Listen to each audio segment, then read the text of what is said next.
And firstly, I just want to thank all the deputies for their contribution. Government, as they've said previously, is not opposing this motion being put forward by the regional group, and I welcome the opportunity to contribute to this debate. The government is very aware of the valuable work being carried out by family carers, and this evidenced by the extensive measures that have been taken to support carers over recent years. This approach to date has been both targeted and has involved increased to payment rates in conjunction with earnings, disregard increases and targeted cost of living lump sum and double payments. This approach was maintained as part of Budget 2024, and the Government will not be found wanting on October 1st when delivering the 2025 budgetary package. While I've listened to the various inputs from many deputies, while there has been some who have called for a form of payment for carings or a participation income, carers allowance is not the appropriate vehicle through which to address this issue. As the Minister for Social Protection has made clear on several occasions in this House, any such proposal for a payment for caring would fall outside the scope of the social welfare system. As mentioned in the opening statement, Minister Humphreys has established an interdepartmental working group with the Department of Health and the Department of Children, Equality, Disability Integration and Youth to examine and review the system to means test the carers payment. The group will report on its findings in Q4 of this year. The outcome of this work and other work regarding broader means tests taking place in the department would help inform any future decisions regarding any changes to the carers payment, including carers allowance.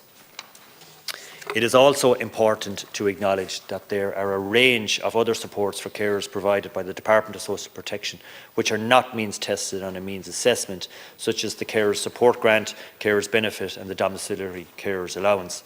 These Carers Support Grant is a payment for all carers, even though not in receipt of carers allowance. It can be claimed by carers regardless of their means or other social insurance contributions. The Minister for Social Protection increased the grant as part of Budget 2021 to €1,850, its highest ever rate. On Thursday, the 6th of June, the grant was paid to over 127,000 carers in receipt of the grant in respect of some 140,000 carers at an estimated cost of €275 million. Carers benefit is based on social insurance contributions. It is a very effective payment for people who must be required to leave their workforce or reduce their working hours to care for a person in need of full-time care. It's payable for a period of up to 2 years for each care recipient and is estimated to cost almost €58 million per annum. Domiciliary carers allowance is payable to a parent or guardian in respect of a child who has a severe disability and requires continual or continuous care and attentional subsidy over and above the care and attention usually required by a child of the same age. As part of Budget 2024, we increased the payment by another €10, bringing it to €340 per month. This monthly payment has increased cumulatively by €30.50 under this government expenditure in 2024 and is estimated to be almost €274 million. The Minister for Social Protection has met with and listened to families of very sick children around the country and the financial stress they've experienced while their child are undergoing medical treatment. She has made a number of changes to this payment, which includes extending the period during which domiciliary care allowance can be paid to children in hospital from 3 months to 6 months. Domiciliary care allowance is now available for babies who remain in acute hospital care after birth for a period of 18 months. And while these are relatively small changes, they have meant a significant amount to the families who are thrust into these very difficult situations. While the focus of today's debate is on the carers allowance payment, I'm sure everyone will agree in this House that access to services and wider supports are also crucially important. Carers often have more wide-ranging and broader needs, including respite care, home care hours and access to disability services. In this regard, the Government is committed to continued improvement in the delivery of services. Therefore, this Government has made a number of commitments in this area specifically for carers. The Programme for Government commits to delivering a carer guarantee to provide a core basket of services to carers across the country, regardless of where they live. Annual funding of €2 million has been provided since Budget 2021 towards delivering the care guarantee, providing a more standard package of support for family carers in every region, in tandem with the community and voluntary sector. €1.9 million of this funding has been channelled to the service level agreements with Family Carers Ireland, while the remaining €100,000 is supporting the operation of professionally moderated online family care support groups to Care Allowance Ireland. Under this service level agreement with the HSE, Family Care Ireland is providing community and individual support across 5 areas of activity, including intensive and emergency support, education and training, and a free care line.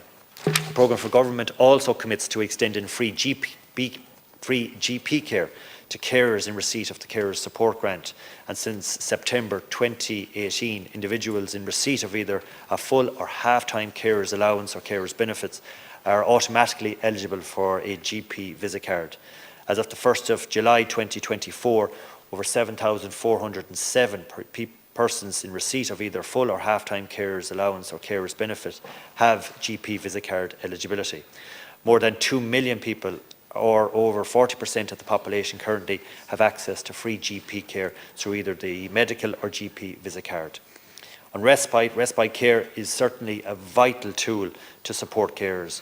Respite care may involve providing alternative family or institutional care for older people, people with physical or intellectual disability, mental health conditions, chronic conditions, palliative care needs or addiction, to enable the carer to take short breaks or holidays or respite.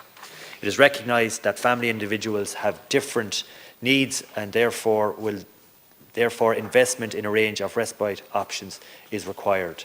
Respite may be provided in the community within the person's own home, the HSE residential care settings, by agreement with voluntary organisations, or by contracted private facilities, and it may involve day or overnight respite.